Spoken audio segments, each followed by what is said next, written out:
Deus, ele é bom, Deus é tremendo, e a Bíblia nos ensina no Evangelho de João, do capítulo 8, versículo 32, dizendo: e conhecereis a verdade, e a verdade vos libertará. O período da pós-modernidade, o período em que nós estamos vivendo, em que não existe a verdade no sentido absoluto para o mundo progressista, mas para nós que conhecemos a palavra, sabemos que a palavra é a verdade, Deus é a verdade, e se nós somos, e de fato somos, discípulos de Jesus, devemos permanecer nos seus ensinamentos, e assim seremos livres e abençoados nós e nossa casa. O tema é tão relevante para os nossos dias, o tema é de suma importância. O que eu estarei compartilhando com os irmãos não é o todo, é uma parte apenas. Também não quero ter a jactância de ter a verdade absoluta, né? Mas quero compartilhar aquilo que Deus tem colocado no meu coração. Adultização e erotização das crianças, nossas crianças, aqueles que devem, e por objetivo final, ser aqueles que vão nos suceder, que vão continuar com o nosso legado, se assim eu posso dizer. Por isso que todos nós trazemos sobrenomes, ou nomes que os nossos pais nos deram, que é a nossa identidade, mas, sobretudo, é um legado que deve haver continuidade. Nós somos a continuidade dos nossos pais. Há uma palavra que diz lá em Malaquias, não que seja esse o tema que eu vou abordar, mas para que os irmãos tenham como verdade absoluta, lá em Malaquias capítulo 4, versículo 6, e diz assim, que ele converteria o coração dos pais aos filhos, e o coração dos filhos aos pais, para que eu não venha e fira a terra com maldição. E é isso que não tem acontecido, e geralmente nós temos visto uma terra devastada. Quando eu falo a terra, eu falo a humanidade, uma humanidade decadente, caótica, totalmente autodestrutiva, porque é necessário que se façam esses ajustes. Por isso, voltando aqui no tema, adultização e erotização das crianças. Dois verbos, praticamente, que parecem ser legítimos, mas na fase, aqui tratando de criança, elas não são legítimas, mas nós temos visto isso. Adultização, tornar adulto, e é preciso que nós entendamos que uma criança é criança. Erotização é tornar sensual, ou usar a sensualidade, aquilo que é sensual, aquilo que é erótico, numa criança. Mas o mais interessante é que, ao olharmos para a nossa sociedade, nós podemos enxergar coisas assim que nós achamos interessante na rotina das pessoas. Salão de beleza, salto alto, uma agenda lotada de compromissos, aulas como piano, inglês, balé, dança, música, uma agenda extremamente lotada ou compromissada. Isso parece coisa de adulto, mas o que nós temos visto é que isso tem feito parte de uma agenda de muitas crianças. E tudo isso, de fato, nos aponta para a palavra em que Paulo ele vai dizer assim no capítulo 13, você pode acompanhar comigo, de Coríntios, versículo 11, que ele diz: Paulo, quando eu era criança, ou quando eu era menino, quando eu era criança, falava como menino, pensava como menino e agia como menino. Agora que sou homem, renunciei, abandonei as coisas de criança ou de menino. Então, nós vemos que Paulo está falando de fases.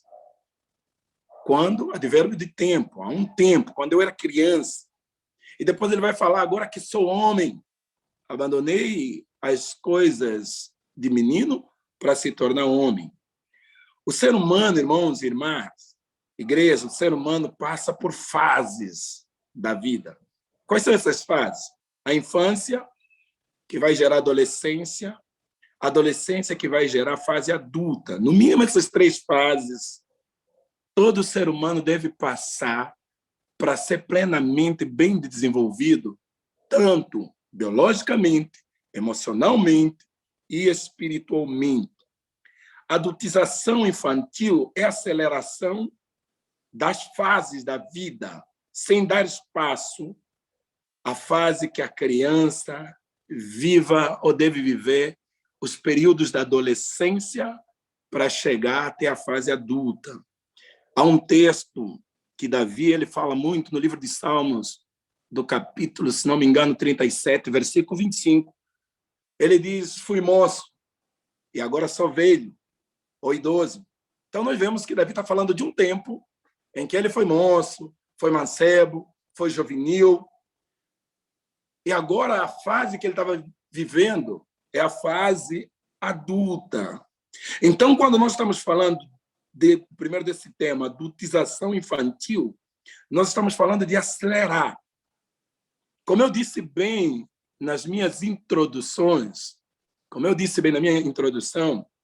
né, que agenda cheia de crianças, os pais hoje se preocupam muito com a agenda cheia, com modelo, né, de criança, sem a percepção, sem o entendimento claro. Nós, muitas das vezes, estamos levando as crianças, nossos filhos, no caso, a passarem e a viverem fases que vão criar prejuízos lá na frente. Por isso que a adultização infantil é a aceleração das fases da vida, sem dar espaço que a criança viva as fases necessárias. Por que a adultização é um problema? Estou ainda na introdução. Pular fase ou etapa da vida no desenvolvimento de qualquer ser humano causa falha no desenvolvimento psicoemocional e infantil de uma criança. E como resultado disso, a sociedade em que nós estamos vivendo, a sociedade pós-moderna, a sociedade progressista, é certo, eu tenho tantos profissionais nessa área da psicoterapia atendendo criança. Como é que nós estamos numa sociedade que as crianças, desde cedo, já estão indo para a psicoterapia, as crianças já estão sendo atendidas por psiquiatra, nós estamos encontrando crianças com ansiedade aguda, com estresse agudo, criança com angústia e, acima de tudo, queridos, isso é muito importante, depressão e crise de identidade, em que ela não tenha uma identidade definida, até mesmo quando está na adolescência, ou quando deveria viver a adolescência, já está numa fase adulta, porque pulou fase, ela não sabe, de fato, quem ela é. Crise de identidade. Por isso que nós estamos vendo muitos meninos cuja sua identidade de gênero é masculina, mas a sua mentalidade, ou seu interior, ou a sua mente, ela é feminina. Por quê? Porque toda fase precisa ser vivida, e além de ser vivida, precisa ser que alguém faça com que ela passe essa fase, passagem de fase. Por isso que é importante os textos que eu vou compartilhar com os irmãos. Por fim, uma criança, escrevi aqui uma criança adultizada, torna-se um adulto infantil. É muito comum hoje nós vermos homens, menino, mulheres, meninas. Por isso que nós temos hoje uma crise muito grande em termos de matrimônio. Por isso que existe muitas separações, muitos divórcios, porque casamento, do qual é a base para toda a família, e eu trabalho muito com isso, porque sou da Igreja da Família, é para homens e mulheres, não é para menino e menina. Porque, além de ser muito bom, tem os seus desafios, tem o seu gigante. Duas pessoas, o desafio de duas pessoas se tornarem uma só. E o mais interessante, esse detalhe que eu estou falando, crianças adultizadas, tornando-se um adulto infantil. Um adulto, um casal de adulto infantil, criam famílias instáveis. Nossa sociedade, querido, está mais decadente e doente, corrompida, cada vez mais, por um único motivo: o pecado. E todo pecado tem a procedência no egoísmo humano. Mas eu quero lembrar os irmãos e as irmãs que estão me ouvindo, e a igreja, gostaria muito que a igreja me ouvisse, a igreja no sentido geral. A Bíblia diz exatamente lá na carta segunda carta de Paulo a Timóteo, do capítulo 3, ele dizendo assim: Paulo, saiba, porém, isso, que os tempos que virão, os tempos futuros, serão tempos difíceis, porque os homens serão mais amantes de si mesmos. E eu quero contextualizar isso aqui de uma forma até tão imperceptível, porque nos criaram, nos deram um padrão de vida em que muitos lares, as funcionalidades entre homem e mulher não está definido, e de repente, por causa do excesso de consumo, nós saímos e deixamos nossos filhos sem proteção. Talvez aqui no Brasil com a babá, nós dissemos babá, nos outros países não sei se é a secretária, se é ajudante, né, que nós não sabemos nem o que elas professam, porque não temos o cuidado de analisar aqueles que vão entrar na nossa casa para nos ajudar, quais são as suas convicções, quais são os seus pensamentos, quais são o seu estilo de vida. E a maior parte do tempo, porque nós saímos em busca da materialidade ou de matéria para nós suprirmos as necessidades dos nossos filhos, quando as necessidades mais latentes é da presença, sobretudo, da mãe, porque a psicoterapia, a psicopedagogia ensina, e a própria psicologia ensina, que um filho, na sua fase terra, precisa, no mínimo, de 1 ano de tempo integral da mãe. Mas como equacionar esse problema, principalmente nos dias de hoje, em que as coisas estão tão difíceis, e os dois têm que sair, né? Eu louvo a Deus, a minha esposa não está aqui, a minha esposa está trabalhando, mas tivemos que ter muito cuidado e trabalhar essa questão para que no início dos nossos filhos alguém pelo menos ficasse mais tempo com eles. A fase do desenvolvimento, que isso é muito importante. Então, como eu disse, o egoísmo tem sido a base. Paulo escreve para Timóteo dizendo: saiba, porém, isso, que os tempos vindouros serão tempos difíceis, porque os homens serão mais amantes de si mesmo ou egoísta. E eu sempre digo para a igreja, a base de todo pecado, a origem de todo pecado humano é o egoísmo. Por que eu falo isso? Livro de Gênesis, capítulo 3, vocês conhecem a história. A Bíblia diz que Satanás, ou a serpente, incitou a Eva a comer o fruto e que aquele fruto os tornaria iguais a Deus, conhecedor do bem e do mal. Eu faço aqui e abro aqui um parênteses. Nem todo bem é um bem. Há bem que é um mal. Pastor, o que é isso? É quando nós fizemos para o benefício próprio. A intenção e a incitação de Satanás para com a mulher é que o fruto fosse para o seu próprio bem. E o pecado está quando nós pensamos só em nós. Quando nós não pensamos no outro. O amor, que é para nós, não é amor, é egoísmo. O amor não é para mim, o amor é para o outro. Por isso que quando nós amamos, nós nos doamos para o outro sem receber nada em troca. Por isso que Jesus certamente disse, olha, vocês sabem o que está escrito no Antigo Testamento. Amar a Deus sobre todas as coisas e ao teu próximo como a ti mesmo. Já no livro de João, Evangelho de João, no Evangelho de João, capítulo 13, versículo 34, ele vai dizer, um novo mandamento vos dou, que vos ameis uns aos outros, como eu vos amei. Então, a referência de amar o próximo como a mim mesmo já não existe mais. A referência agora é Cristo, porque eu sou, se eu amar, se eu for a referência de amor, eu, egoísta, primeiro amar a mim mesmo para que eu possa amar o outro, não. É amar o próximo como Cristo nos amou. Cristo amou alguém com defeito. Por isso que o amor de Deus não tem nada de egoísmo, de egocentrismo. E eu repito, a raiz de todo pecado está no egoísmo. Por isso que a nossa sociedade ela é decadente. Por isso que muitos lares são destruídos, muitos casamentos são destruídos a partir do momento que nós só pensamos em nós. Eu brinco com a igreja e falo a verdade, brincando. Eu sempre digo, só o amor pode nos livrar do pecado. Por isso que José, no Egito, quando a mulher de Potifar veio sobre ele usou uma frase que ele disse assim: como eu poderia pecar contra o meu Deus e fazer tamanho mal para alguém?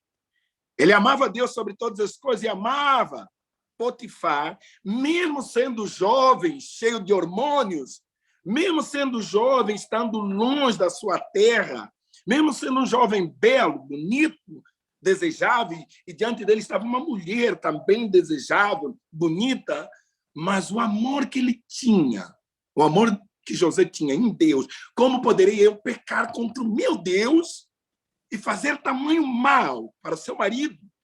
Porque se ele aceitasse se deitar com a mulher de Potifar, o cara que confiou a ele o status que ele tinha no Egito, na casa de Potifar, mesmo que ninguém ia saber, José sabia que Deus estava presente e que ele estaria fazendo um grande mal, porque ele amava aquele homem. Só o amor, querido, só o amor nos livra de pecarmos. Só o amor. Por isso que é importante nós entendermos que o egoísmo tornou os homens, ou o pecado tornou os homens disfuncional. Nós estamos numa sociedade totalmente disfuncional. E com isso, se os homens se tornarem disfuncional, a família, e é aqui onde eu quero chegar. Família é uma estrutura cujos fundamentos são pai, mãe e filhos, a base de toda a sociedade. Agora escuta, Salmos 11, versículo 3, diz assim: retirando os fundamentos, porventura o justo prevalecerá? E nós estamos lidando com uma sociedade cuja família é o alvo, que está sendo destruído, e muitas das vezes sem essa percepção. Como eu disse, o livro de Malaquias, capítulo 4, versículo 6, e eu gostaria que vocês pudessem ler comigo. Faço questão de ler esse texto, porque ele é muito importante para a nossa dissertação e conclusão. Rapidamente, não vou me alongar muito. Ele diz aqui, Malaquias, do capítulo 4, versículo 6, ele diz assim: e ele fará que o coração dos pais voltem para seus filhos, e o coração dos filhos voltem para seus pais. Do contrário, eu virei e castigarei a terra com maldição. O livro de Malaquias fala de 4 maldições.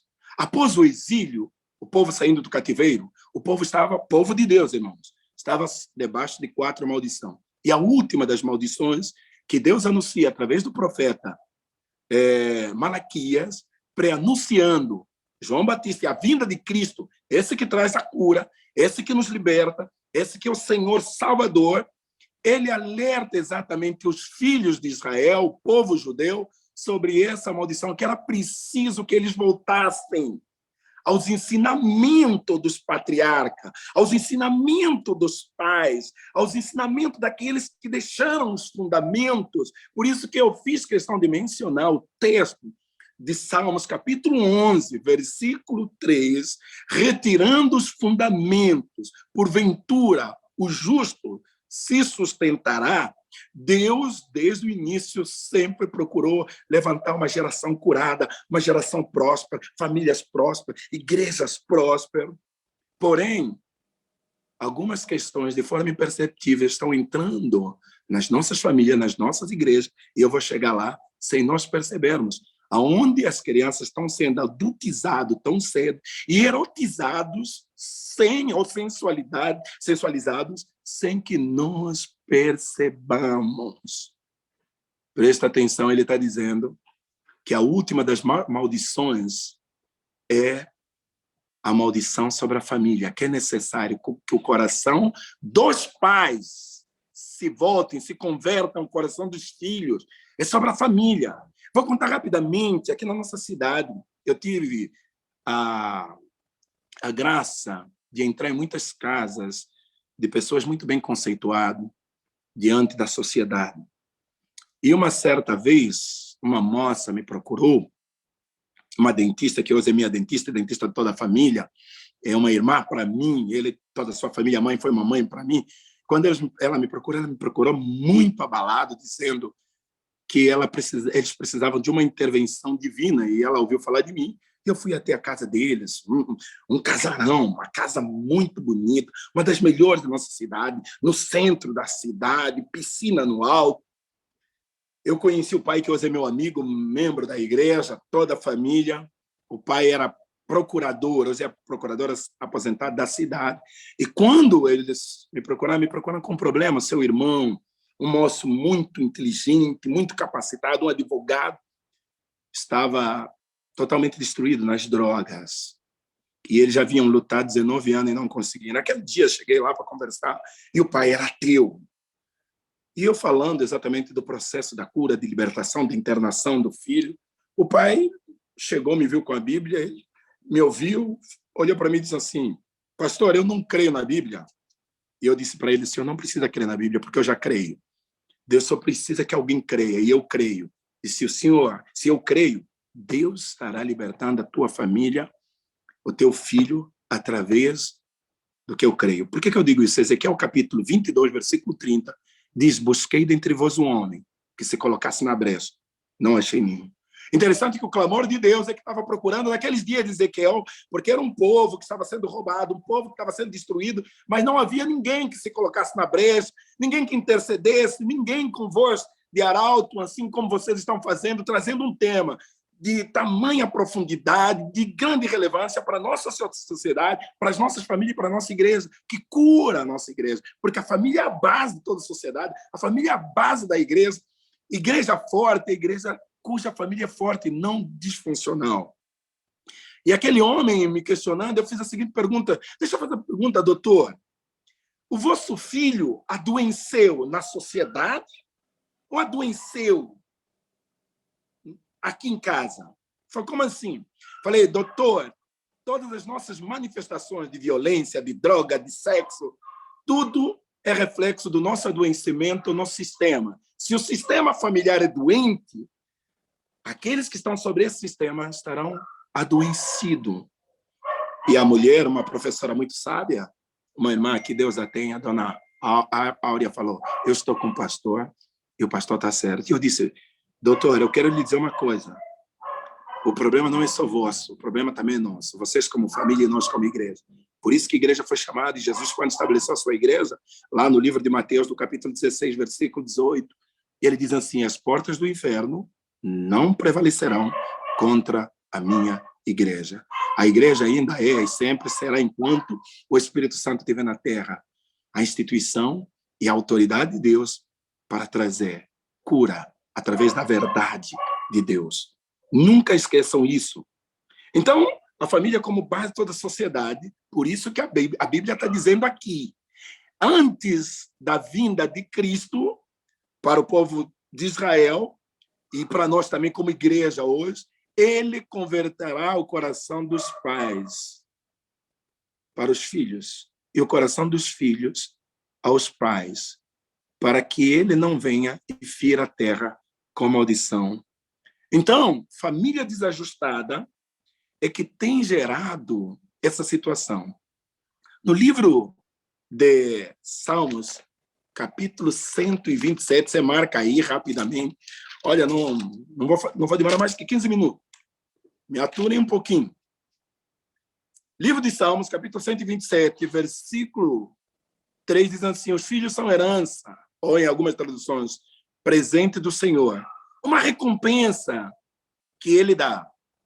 Os filhos da juventude são como flecha na aljava do guerreiro. Querido, toda flecha, Deus está usando uma metáfora aqui para nos trazer uma verdade. Toda flecha passava por alguns processos. O primeiro processo de uma flecha na época, poderia ser ele de madeira, ele tinha que ser moldado, polido. Nossos filhos, querido, eles vêm nulo, zero. O que eles vão representar na sociedade, eles têm a nós como modelo. Depois você lê lá no Evangelho de João, capítulo 5, a partir do versículo 30, Jesus está dizendo assim: meu pai trabalha até hoje, e eu também. Pais trabalhadores geram filhos trabalhadores. E ele vai dizer assim: tudo que eu faço, vi meu pai fazer. Jean Piaget, ele já dizia, o grande filósofo da educação, ele já dizia que não existe melhor forma de se ensinar do que modelo. Eu pergunto, será que nós temos sido modelo nessa sociedade? Será que nós temos sido modelos de inspiração para os nossos filhos? Ou os nossos filhos têm outros como ídolos, cantores? Porque nós saímos de casa, nós deixamos eles praticamente à deriva com uma babá, com uma empregada, e voltamos à noite cansados, deixamos eles simplesmente na televisão, no YouTube, na internet, como criança de 8 anos, criança de 6 anos, criança de 5 anos, criança de 10 anos, tem redes sociais. O que eles estão vendo nas redes sociais?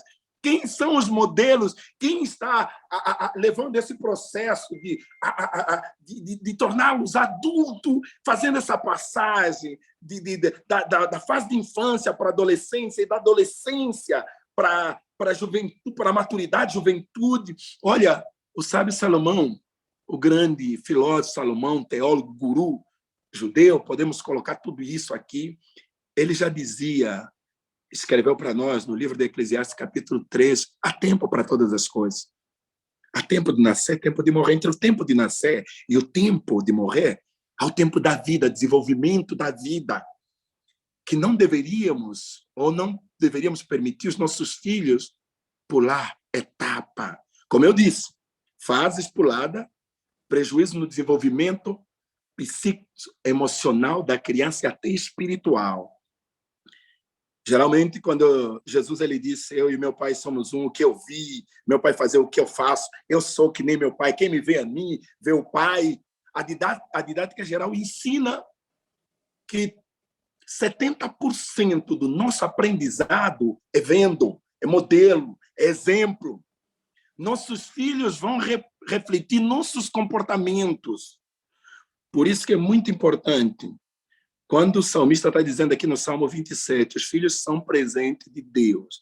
Amados, isso é mais do que um alerta. Os filhos são herança. Deus nos dá, mas um dia ele vai nos cobrar. Há uma máxima aqui, não sei como é que é em Angola, faz 24 anos que eu estou fora de Angola e faz 7 anos que eu não tenho oportunidade de ir para Angola por causa do serviço, correria e tal, né? Mas espero esse ano ir para Angola, ver meus irmãos.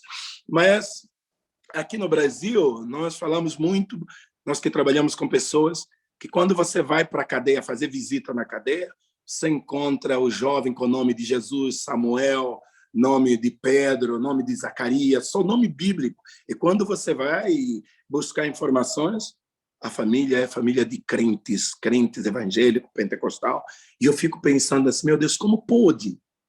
Como pôde? Porque muitas das vezes também, eu chamo aqui uma atenção, muitas das vezes nós esquecemos que a igreja começa na nossa casa. Nós passamos mais tempo nos templos e deixamos nossas casas, nossas famílias sem proteção e nossos filhos sem um modelo de inspiração. Deixa eu falar uma coisa muito interessante para os irmãos. A Bíblia diz, no início, que Deus criou macho e fêmea. Depois, no versículo 27 do livro de Gênesis, capítulo 1, vai dizer que Deus criou homem e mulher. Macho e fêmea é uma condição. Homem e mulher é uma formação. Pais, macho, homem, vão formar meninos que vão ser homem. Mães, fêmea, mulheres vão formar meninas que têm a sua identidade de gênero biológico em consonância com a sua visão de mundo, a sua sexualidade. Sexualidade é uma percepção de mundo, é uma formação. Por isso que nós estamos lidando hoje com uma sociedade totalmente distorcida, em que o macho não sabe se é mulher, se é homem, uma confusão, porque nós, como pais, não estamos sendo modelos. Não se forma ninguém sem modelos. Por isso que Deus criou um casal, Adão e Eva, para que toda descendência humana viesse desse modelo. Isso é um assunto tão extenso. Mas voltando ao Salmo 127, primeiro é que os filhos são herança do Senhor. E os filhos devem ser moldados como flecha. Os filhos precisam ser afiados. Aqui, usando a metáfora, toda flecha, para alcançar o alvo, precisa de ser afiado.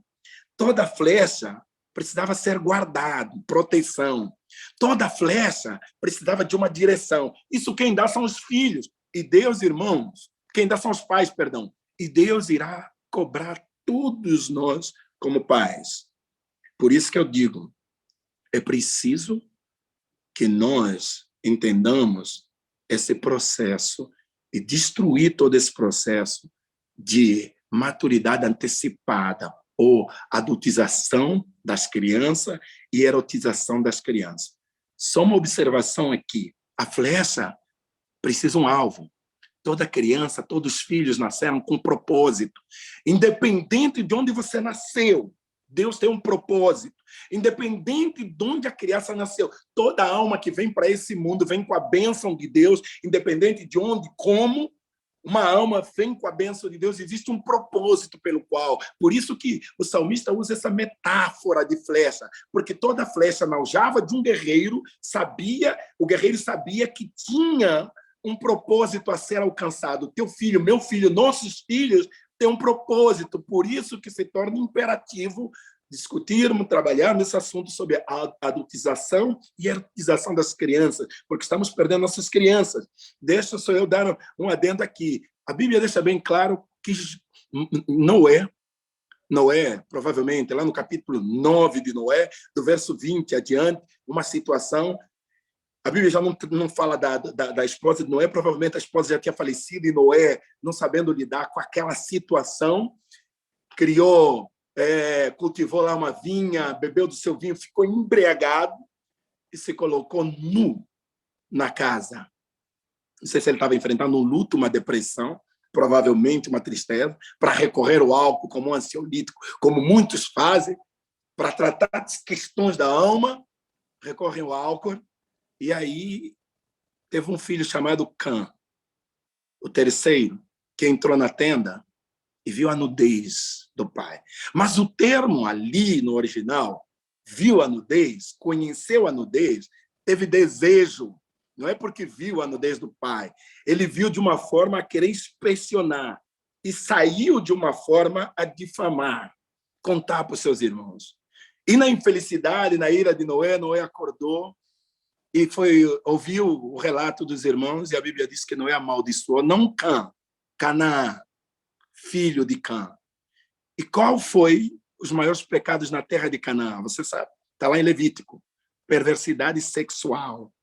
Por causa de uma erotização antecipada, nós vemos a terra de Canaã. Por isso que lá em Levítico, Deus disse assim, quando vocês entrarem na terra que eu vos prometi, não façam conforme o povo daquela terra, porque havia muita sensualidade ali, em que os homens até tinham incesto com parentes, com animais, bestialidade. Havia uma perversão sexual. Por isso que Deus tirou o povo daquela terra. E nós estamos caminhando para isso nos dias atuais.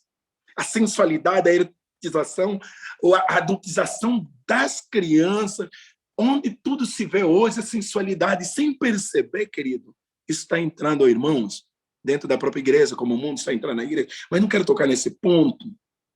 Eu quero apenas terminar essa minha breve reflexão e meditação nas Escrituras, dizendo o livro de Mateus, do capítulo 19, presta muita atenção. E eu escrevi aqui, depois de uma discussão sobre a legalidade do divórcio e o repúdio, Jesus abençoou umas crianças. Lá no livro de Mateus, os judeus chegaram e perguntaram, é lícito dar divórcio, separação, às crianças, às mulheres? Em que circunstância? E Jesus vai falar, olha, vocês não leram como está escrito no princípio, que Deus fez homem, mulher, macho e fêmea, e os uniu. E o que Deus uniu não separa o homem. Por isso, atentemos, irmãos e irmãs. No livro de Mateus, capítulo 24, Jesus disse que antes da sua volta, da sua vinda, seria como nos dias de Noé, em que casavam-se e davam-se em casamento. O casamento foi banalizado. O mundo está banalizando o casamento e, infelizmente, nós estamos permitindo que isso também entre na igreja. As pessoas estão terminando os relacionamentos por qualquer motivo.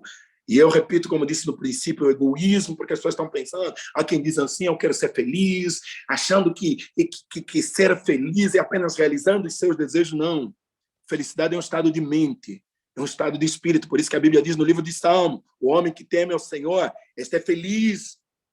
O homem que teme ao Senhor é feliz e anda nos seus caminhos, comerá do fruto de seu trabalho. Sua esposa, no interior da sua casa, será como uma árvore frutífera, seus filhos como rebento da oliveira. Assim é o homem que teme ao Senhor. Felicidade que o homem busca de forma desesperada está em primeiro temer o Senhor e andar nos seus caminhos.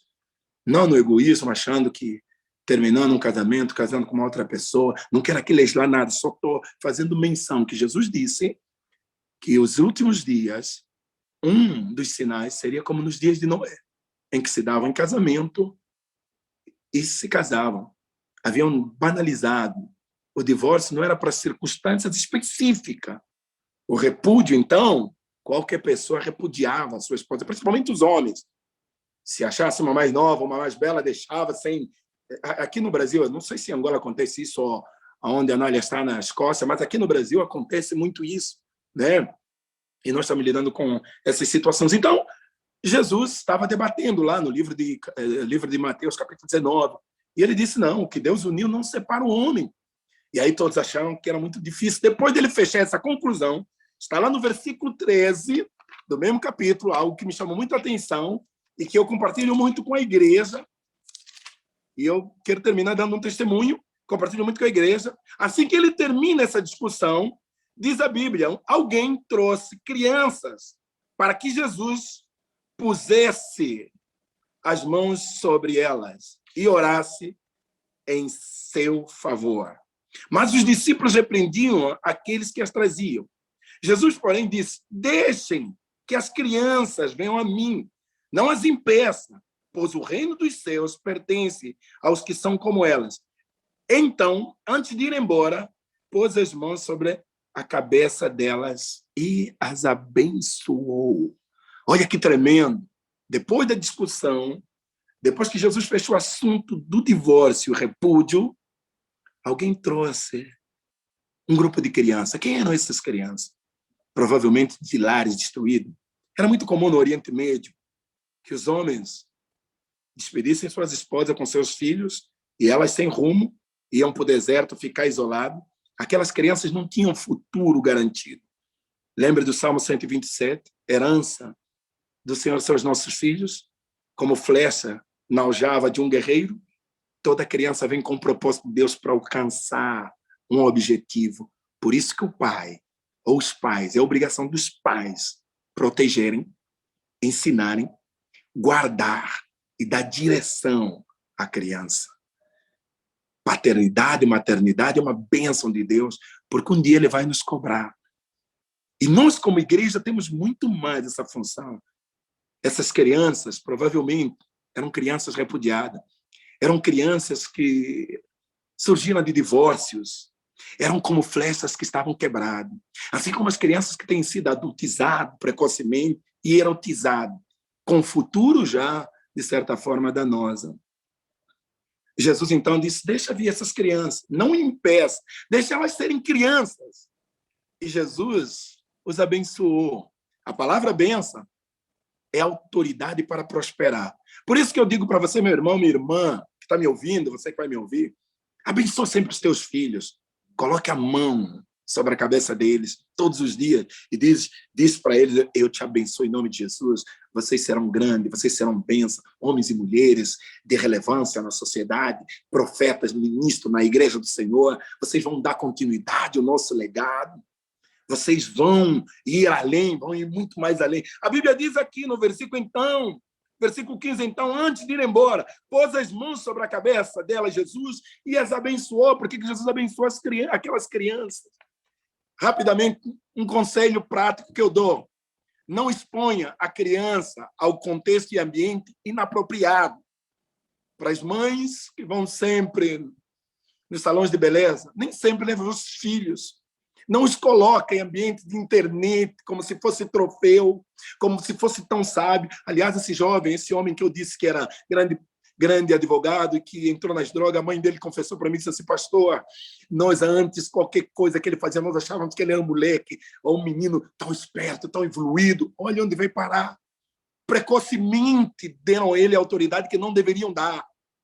Não, primeiro conselho que eu dou: não exponha a criança a contexto e ambiente inapropriado. Segundo, cuida dos conteúdos que eles estão consumindo, o que eles estão consumindo na internet, na televisão, deixar a criança, não sei como é que é, aqui no Brasil tem uma tal de Anitta, coisa do diabo, né? Uns funk aí, criança dançando funk, criança com mini saia, criança com shortinho, criança participando de academia tão cedo. Deixa a criança, cuida dos conteúdos que ela consome. Não enche a agenda da criança de atividades, curso para isso, curso para aquilo. Deixa ela ser criança. Por último, tenha o cuidado com a forma como nós interagimos com as crianças. Não interagimos com as crianças como se fosse adulto. São crianças. Senão nós precocemente estaremos colocando nesse processo de adultização da criança. Deixa a criança brincar com os brinquedos de criança. Olha, há um tempo atrás eu fui convidado para pregar numa igreja sobre jovens. E eu falei sobre esse texto. Os filhos como herança do Senhor, como flecha, que tem que alcançar o alvo. E eu olhei para aquela multidão e disse assim: muitas flechas aqui são quebradas, porque são de lares separados, pais que foram embora de casa, mães que... Quando eu fiz o apelo, uma multidão de jovens chorando, desesperados, feridos. E o Espírito Santo, naquela noite, abençoou, trazendo cura sobre aquelas crianças. Então, criança adultizado e erotizado se tornarão jovens ou homens e mulheres infantilizados. Isso será prejuízo para uma grande nação, como as nossas nações, como nossas igrejas. Por isso que a minha motivação nessa noite, ao estar aqui com vocês, é declarar bênção sobre todas as nossas crianças.